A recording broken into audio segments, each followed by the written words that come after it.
Hello students इस video में हम लोग पढ़ने वाले हैं ऊष्मा के बारे में। ठीक है, इससे पहले हम लोग जो है तापमापी के बारे में पढ़े थे। ठीक है, अब हम लोग पढ़ने वाले स्टूडेंट्स ऊष्मा है ना, हीट क्या होता है। तो स्टूडेंट्स आप जो है कई प्रकार के ऐसे प्रयोग करते हैं ना, या फिर घर में देखते होंगे। जैसे कि आप क्या किए, एक ठंडा है ना, ठंडे पानी के बर्तन में जो है गर्म पानी का जो है छोटा सा बर्तन हम क्या कर देते हैं, रख देते हैं। तो देखते हैं कि जल्द ही जो पानी जो होता है क्या हो जाता है, वो जो है जो ठंडा पानी जो था है ना, वो जो है गर्म हो जाता है, और गर्म पानी जो है क्या हो जाता है, ठंडा हो जाता है। मतलब दोनों का तापमान क्या हो जाता है, बराबर हो जाता है। ओके स्टूडेंट्स, ऐसा आप लोग देखे होंगे, कई बार अनुभव भी करते होंगे, है ना। इसके अलावा जो है खाना जो रहता है ना, खाने को जो है सड़ने से बचाने के लिए क्या करते हैं, खाने के बर्तन को जो है ठंडे पानी में क्या कर देते हैं, रख देते हैं। जिससे क्या होता है, दोनों वस्तुओं का जो है क्या हो जाता है, तापमान जो है समान हो जाता है। समझ में आ रहा है। तो इस प्रकार से अगर हम लोग देखते हैं तो जब दो वस्तुओं को है ना संपर्क में लाया जाता है तो उसका तापमान घट बढ़कर एक दूसरे क्या हो जाता है, समान हो जाता है। समझ में आ रहा है ना। लेकिन यहाँ पर हम लोग देखते हैं कि इसके पीछे कारण क्या है, कि दोनों वस्तुओं का जो है तापमान जो है बराबर ऐसा क्यों हो जाता है। तो स्टूडेंट्स पहले ऐसा माना जाता था कि जब जो है दो विभिन्न ताप वाले जो अलग अलग तापमान वाले वस्तुओं को क्या किया जाता है, उनको जो है एक साथ लाया जाता है, संपर्क में लाया जाता है। तो एक पदार्थ से क्या होता है, मतलब एक वस्तु से जो है दूसरे वस्तु में जो है उसमें जो है एक तरल अदृश्य पदार्थ क्या होता है, आदान प्रदान होता है। ऐसा करके जो है पहले जो है माना जाता था। ठीक है ना, समझ में आ रहा है। तो जो गर्म वस्तु में जो है इस पदार्थ की मात्रा अधिक होती है, ऐसा पहले माना जाता था। और जो ठंडी वस्तु होती है उसमें जो है जो अदृश्य तरल पदार्थ है वो जो है क्या होती है, कम होती है। ओके, समझ में आ रहा है ना। और यह पदार्थ गर्म वस्तु से ठंडी वस्तु की ओर क्या होता है, इनका जो है प्रवाह होता है। और इसका स्तर जो है दोनों में जब तक समान हो जाए तब तक क्या होते रहता है, प्रवाह होते रहता है। ठीक है, ऐसा पहले माना जाता था। और इस तरल पदार्थ को कैलोरी कहा जाता था। ठीक है, और कैलोरी की मात्रा बढ़ने पर तापमान में भी क्या होती थी, उसकी मात्रा में भी जो क्या होती थी, वृद्धि होती थी। ठीक है, तो ये पहले की धारणा थी। जब जो है ऊष्मा के बारे में पहले धारणा थी कि दो वस्तुएं जो है जिनका तापमान जो है क्या है, भिन्न भिन्न है, अलग अलग है। उनको जब एक दूसरे के संपर्क में लाया जाता है तो क्या होता है, उनमें जो है एक अदृश्य तरल पदार्थ की क्या होती है, वो जो है आदान प्रदान होती है। और जिसमें जो है ये अदृश्य तरल पदार्थ ज़्यादा होता है, जिसमें मात्रा इसकी ज़्यादा होती है, वो क्या होती है, वो वस्तु गर्म होती है। और जिसमें कम होती है वो क्या होती है, ठंडी होती है। ऐसा पहले जो है माना जाता था। किंतु उसके बाद क्या होता है स्टूडेंट, उसके बाद जो है एक वैज्ञानिक आता है, बेंजामिन थॉमसन। क्या आता है, बेंजामिन थॉमसन। उन्होंने जो है एक प्रयोग किया। उन्होंने एक तोप के है ना, जो तोप आता था, तोप की जो नली थी उसके आधार पर जो है प्रयोग किया है ना। तो इस भ्रम को उन्होंने तोड़ा और बताया। इसको आप पढ़ सकते हो स्टूडेंट्स, है ना। तो उन्होंने इस भ्रम को तोड़ा है ना, और ये कैलोरी की जो भ्रम था उसको तोड़ा। और उन्होंने बताया कि जो अदृश्य जो तरल पदार्थ है ना, वो जो है वो अदृश्य तरल पदार्थ जो है, अदृश्य तरल पदार्थ नहीं है, बल्कि क्या है, वो जो जिसके कारण जो है ये जो है आदान प्रदान होता है, वो जो है क्या है, ऊर्जा है। क्या है, ऊर्जा है। जो मतलब जो ऊष्मा है ना, ऊर्जा है। तो ऊष्मा जो है ऊर्जा का ही क्या है, एक रूप है। ओके, जिसके कारण से जो है कोई भी वस्तु जो है क्या होती है, ठंडी होती है, फिर गर्म होती है। ठीक है, तो चलिए स्टूडेंट्स, इन्होंने क्या बताया आगे जो है हम जानते हैं। कोई पदार्थ जो ऊष्मा जो है कोई पदार्थ नहीं है, बल्कि क्या है, ऊर्जा है। क्या है, ऊर्जा है। तो ऊष्मा जो है क्या है, एक ऊर्जा है। ठीक है, जिसके कारण से क्या होता है, तापमान में जो है बदलाव होता है। ठीक है ना। ऊर्जा का वह प्रकार जिस कारण हम वस्तु की है ना, वस्तु को जो है गर्माहट का आभास होता है, उसमें ऊर्जा कहलाती है। ठीक है, तो ऊर्जा का वह प्रकार जिस कारण हमें वस्तु की गर्माहट का क्या होता है, आभास होता है, उसे ही हम क्या बोलते हैं स्टूडेंट्स, ऊष्मीय ऊर्जा बोलते हैं। जिस कारण से हमको गर्मी की जो है क्या होती है, गर्माहट की आभास होती है। ठीक है, और ऊष्मीय ऊर्जा का प्रवाह सदैव क्या होता है, उच्च ताप से निम्न ताप की ओर होता है। मतलब कहने का मतलब है कि कोई एक वस्तु है, ठीक है, ये जो है एक क्षण है, ठीक है, एक क्षण है, लोहे का क्षण है। अब इधर से जो है क्या होगा, इधर गर्म है, इस साइड गर्म करेंगे, और इस साइड अगर क्या है, ठंडा है, तो क्या होगा, इस साइड जो है क्या होगा, ऊष्मा का क्या होगा, उसका जो है प्रवाह होगा। ठीक है, समझ में आ रहा है यहाँ तक स्टूडेंट्स।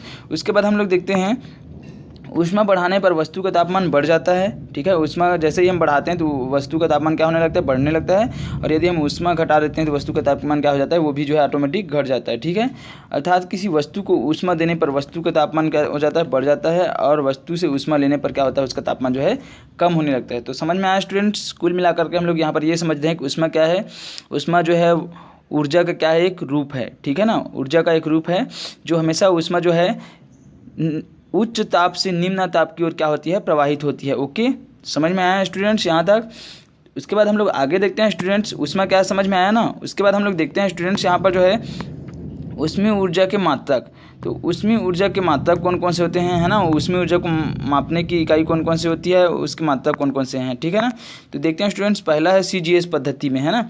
ऊष्मा का मात्रक जो होता है क्या होता है, CGS पद्धति की बात करते हैं, सेंटीग्रेड ग्राम सेकेंड, है ना। पद्धति में अगर हम लोग ऊष्मा के मात्रक की बात करते हैं तो वो होता है कैलोरी। क्या होता है, कैलोरी से मापते हैं ऊष्मा को, ओके। और 1 कैलोरी बराबर होता है स्टूडेंट्स, 1 कैलोरी जो होता है ऊष्मा की वह मात्रा है जो 1 ग्राम पानी के तापमान को क्या करता है, 14.5 से 15.5 सेंटीग्रेड, मतलब कहने का मतलब है 1 सेंटीग्रेड हद तक बढ़ाने के लिए क्या होता है, आवश्यक होता है, ओके। तो उसी को हम क्या बोलते हैं स्टूडेंट्स, एक कैलोरी बोलते हैं। तो कैलोरी के स्थान पर जो है किलो कैलोरी का भी उपयोग करते हैं ना। 1 किलो कैलोरी बराबर 1000 कैलोरी होता है, ओके। और उसके बाद दूसरा है चूँकि ऊष्मा ऊर्जा का ही एक रूप है, इसलिए ऊष्मा का एसआई मात्रक क्या होता है, जूल होता है। तो जो ऊष्मा जो होता है उसका जो है एसआई मात्रक क्या होता है, जूल होता है। अब स्टूडेंट्स यहाँ पर हम लोग देखते हैं कार्य का मात्रक भी क्या होता है, कार्य का मात्रक भी जूल होता है। और इसके अलावा जो है ऊर्जा का मात्रक भी क्या है, जूल है। चूँकि ऊष्मा जो है ऊर्जा का एक रूप है, इसी कारण से जो है ऊष्मा का मात्रक भी क्या होता है स्टूडेंट्स, ऊष्मा का मात्रक भी क्या होता है, ऊष्मा का मात्रक जो होता है वो होता है एसआई मात्रक जो है होता है जूल होता है, ओके। तो यहाँ पर हम लोग देखते हैं 1 कैलोरी बराबर कितना होता है, 4.8 जूल होता है। और 1 किलो कैलोरी बराबर क्या होता है, 4.18 गुणित 10⁻³ जूल होता है, ओके स्टूडेंट्स। यहाँ तक समझ में आया स्टूडेंट्स। उसके बाद हम लोग देखेंगे स्टूडेंट्स यहाँ पर जो है ऊष्मा का संचरण जो है वो कैसे होता है हम लोग देखेंगे, ठीक है। तो ऊष्मा का संचरण कहने का क्या मतलब है स्टूडेंट्स, तो यहाँ पर हम लोग समझते हैं कि जैसे जिस प्रकार द्रव सदैव ऊंचे तल से नीचे तल की ओर बहता है, ऊष्मा का प्रवाह भी सदैव उच्च ताप से निम्न ताप की वस्तु की ओर क्या होती है, ठीक है ना। तो तापांतर के कारण ऊष्मा का एक स्थान से दूसरे स्थान, है ना, तापांतर के कारण क्या होता है, ऊष्मा का एक स्थान से दूसरे स्थान तक हो रहे स्थानांतरण को ही क्या बोलते हैं, ऊष्मा का संचरण। कहने का मतलब ये है कि ऊष्मा जो है एक स्थान से दूसरे स्थान तक जो है संचरित कैसे होती है, मतलब पहुंचती कैसे है, ठीक है ना। तो ये तापांतर के कारण ही होता है कि एक स्थान से दूसरे स्थान तक जो है ऊष्मा का जो स्थानांतरण होता है उसी को हम क्या बोलते हैं स्टूडेंट्स, ऊष्मा का संचरण, ठीक है। तो ऊष्मा का संचरण होने के लिए जो है ऊष्मा का संचरण जो है अलग अलग पदार्थों में जो है अलग अलग होती है ना। इस कारण से हम लोग देखेंगे कि ऊष्मा के संचरण की कितनी विधियां हैं और क्या उनको माध्यम की आवश्यकता होती है या फिर नहीं होती। तो चलिए स्टूडेंट्स हम लोग देखते हैं, पहला जो है वो है चालन। क्या है पहला जो ऊष्मा संचरण की विधि जो है वो है ऊष्मा संचरण जो है किस विधि से, पहला जो विधि है ऊष्मा संचरण की वो है चालन, ठीक है। तो ये चालन जो होता है स्टूडेंट्स अधिकतर जो है ठोस पदार्थों में होती है। किस में होती है, ठोस पदार्थों में जो है ऊष्मा चालन जो है ऊष्मा का संचरण जो है चालन विधि से होती है। तो चालन विधि से क्या होता है, इसमें जो है ये चालन विधि यहाँ पर ये जो क्रियाकलाप दिया हुआ है ना, तो इस क्रियाकलाप में हम लोग अगर देखते हैं तो अगर हम लोग ये जो क्षण जैसे कि है यहाँ पर एक क्षण दिया हुआ है, जैसे कि हम लोहे के ही क्षण ले लेते हैं, तो यहाँ पर जो है अगर हम एक सिरे को क्या करते हैं मोमबत्ती की सहायता से गर्म करते हैं और मोमबत्ती की सहायता से अलग अलग जगहों पर क्या करते हैं आलपिन लगाते हैं, तो हम लोग देखते हैं कि ये जो यहाँ पर जो पहला जो आलपिन था, तो मोमबत्ती जैसे ही अगर ये लोहा मान लीजिए ये क्षण जो है गर्म होता है, मोमबत्ती की सहायता से गर्म करते हैं, तो पहले जो आलपिन लगा होगा वो क्या होगा, पहले गिरेगा, उसके बाद दूसरा गिरेगा, ऐसा क्योंकि ऊष्मा संचरण की विधि में जो है एक सिरे से इस साइड से क्या हो रही है, ऊष्मा जो है इस साइड क्या हो रही है, संचरित हो रही है, ठीक है ना। और यदि हम लोग बीच में मोमबत्ती को जला देते हैं, दोनों साइड जो है इसके साथ साथ यहाँ पर फर्स्ट में अगर हम लोग देखें तो यहाँ पर नोट करेंगे पहले जो है पहले कौन सा आलपिन गिरा, फिर उसके बाद कौन सा गिरा, ऐसा। तो हम देखते हैं कि लाइन से जो है क्या होंगे, ये गिरेंगे, जैसे क्योंकि ऊष्मा संचरण जो है इधर से जो है ऐसे जाएगी एक साइड से, ठीक है ना। और यदि हम बीच में मोमबत्ती को जला देते हैं तो स्टूडेंट्स यहाँ पर देखिए दोनों जो है एक साथ गिरेगी, क्योंकि ऊष्मा संचरण जो है क्या होगी, दोनों साइड जो है एक साथ होगी, ठीक है ना। तो इससे हमको क्या पता चलता है स्टूडेंट, इससे हमको पता चलता है कि जैसे ही क्या होता है, जैसे ही हम क्या करते हैं एक साइड जो है इस साइड जो है, जैसे ही हम एक सिरे किसी भी पदार्थ के एक सिरे को गर्म करते हैं, है ना, तो वहाँ पर जो उसके जो कण जो होते हैं, ठीक है ना, वहाँ पर कि जो उसके अणु होते हैं या फिर जो कण होते हैं वो क्या होने लगते हैं, कंपित होने लगते हैं।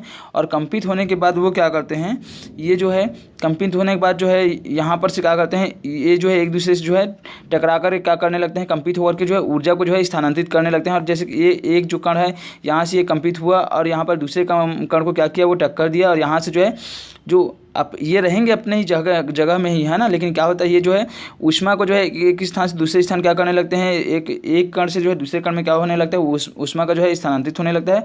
और इस प्रकार से जो है ऊष्मा का क्या होने लगता है, संचरण होने लगता है। और ये संचरण जो है ये विधि जो है किसमें जो है सबसे ज़्यादा होती है, ये जो है ठोस पदार्थों में जो है ऊष्मा का संचरण जो है इसी विधि से होती है, ठीक है। कौन सी विधि से? चालन विधि से। ओके, समझ में आया? तो ये है आपका क्या है स्टूडेंट्स? चालन विधि। ठीक है ना, समझ में आ गया होगा आपको जो है चालन विधि जो है।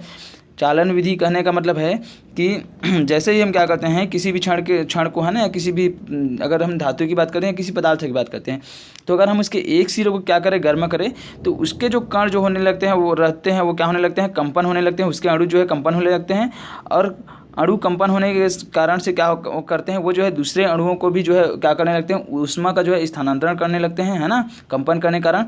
और वो अणु जो है अपना स्थान नहीं छोड़ते, बल्कि वहीं उसी जगह से क्या करते हैं?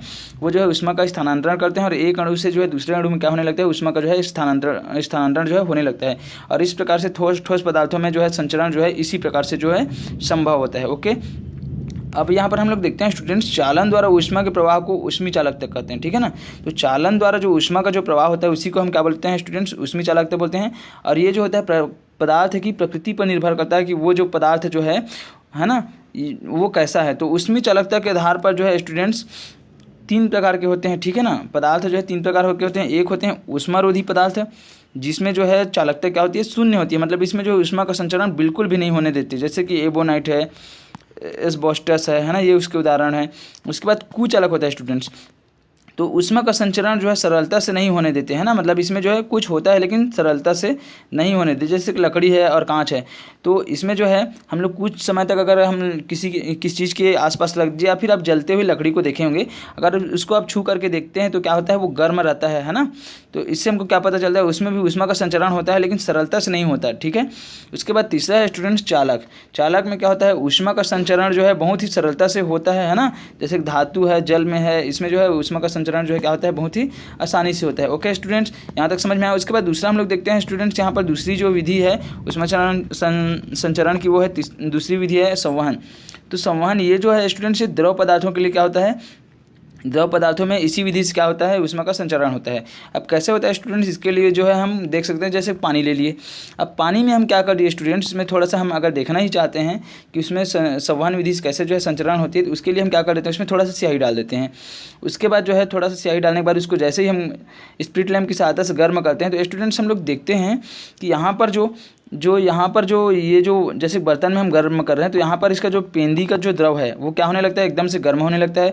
और गर्म होने के कारण से क्या होने लगता है? हल्का होने लगता है। और हल्का होने के कारण से क्या होती है? ये जो है ऊपर की ओर उठती है। ठीक है, ऊपर की उठती है यहाँ का द्रव जो है। और जो ऊपर का जो द्रव जो होता है इसकी तुलना में क्या हो जाती है? भारी रहती है। तो भारी होने के कारण से क्या होती है? नीचे आती है। ठीक है ना, नीचे आ जाती है। ओके, और ये जो है इस प्रकार से क्या होने लगता है? नीचे का पेंदी का जल जो है, द्रव जो है लगातार क्या होने लगता है? ऊपर की ओर जो है क्या होने लगता है? उठने लगता है हल्का होने के कारण से। और जो ऊपर का जो भारी द्रव है वो क्या होने लगता है? नीचे पेंदी की ओर आने लगती है। और ये जो है लगातार ये क्रिया तब तक चलती रहती है जब तक जो है सभी द्रव का तापमान जो है क्या ना हो जाए? समान ना हो जाए। इस प्रकार से क्या होता है स्टूडेंट्स? ऊष्मा का जो है संचरण होता है।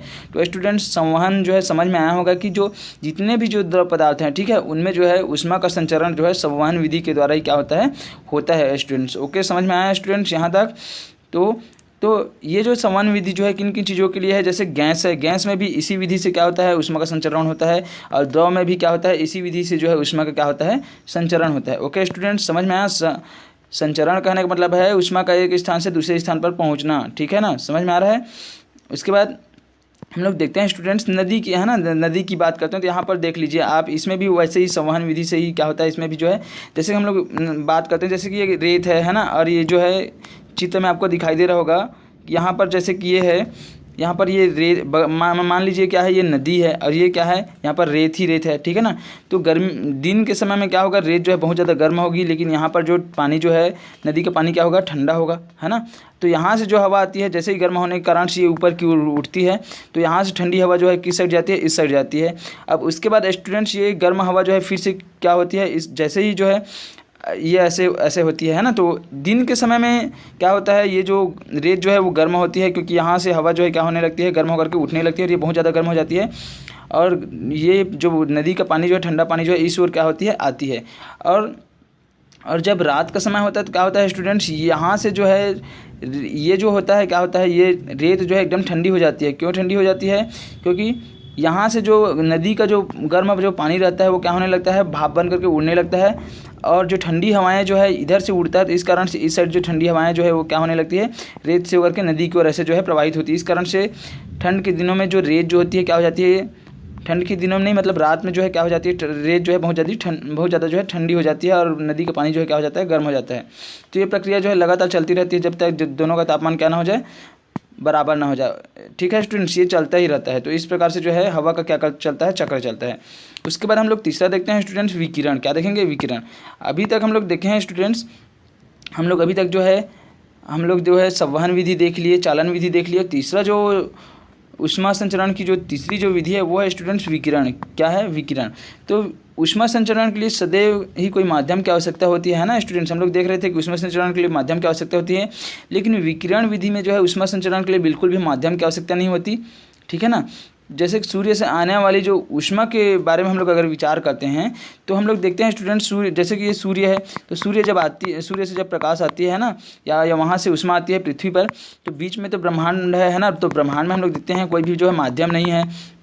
ठीक है ना, माध्यम नहीं है। ठीक है, हवा भी नहीं है। उसके बावजूद भी क्या होती है, ऊष्मा जो है वहाँ से ऊष्मा प्रकाश जो है पृथ्वी तक पहुँचती है। किस विधि से पहुँचती है, विकिरण विधि से पहुँचती है स्टूडेंट्स। तो ठीक उसी प्रकार से क्या होता है, इस विकिरण विधि से क्या होता है, ऊष्मा का संचरण भी जो है क्या होता है, विकिरण विधि से होता है। ठीक है ना, समझ में आ रहा है। तो विकिरण द्वारा जो है ऊष्मा जो है प्रकाश चाल से ही सरल रेखा में क्या होती है, संचरित होती है। ठीक है, तो ऊष्मा का जो है विकिरण विधि से भी क्या होता है, संवहन जो है संचरण होता है। ठीक है स्टूडेंट्स, इसमें माध्यम की आवश्यकता नहीं होती, और किसी भी वस्तु है ना, वो किसी भी गर्म वस्तु में से ऊष्मा सभी दिशाओं में क्या होती है, बराबर रूप से संचरित होती है। आप लोग देखे होंगे जब आप किसी आग के पास में बैठते हैं तो क्या होता है, वहाँ से जो है ऊष्मा जो है संचरित होती है, और किस विधि से होती है, विकिरण विधि से। इस कारण से तो हमको जो है गर्मी महसूस होने लगती है। समझ में आ रहा है ना। तो इस प्रकार से अगर हम देखें तो वहाँ पर क्या होता है, ऊष्मा का संचरण किस विधि से होता है, वो जो है विकिरण विधि से होता है। ठीक है स्टूडेंट्स, तो यहाँ तक आप लोगों को समझ में आया होगा कि संचरण की 3 विधियाँ होती है। एक होती है चालन विधि, दूसरा जो होती है वो होती है संवहन विधि, और तीसरा जो होती है विकिरण विधि। तो जो चालन विधि जो होता है वो ठोस वस्तुओं के लिए होता है, और जो संवहन विधि जो होता है वो जो है संवहन विधि गैस और द्रव के लिए होता है। और जो विकिरण विधि जो है स्टूडेंट्स, ये जो है जो विकिरण विधि है ना, इसमें जो है माध्यम की जो है आवश्यकता नहीं होती। ठीक है ना, समझ में आ रहा है ना।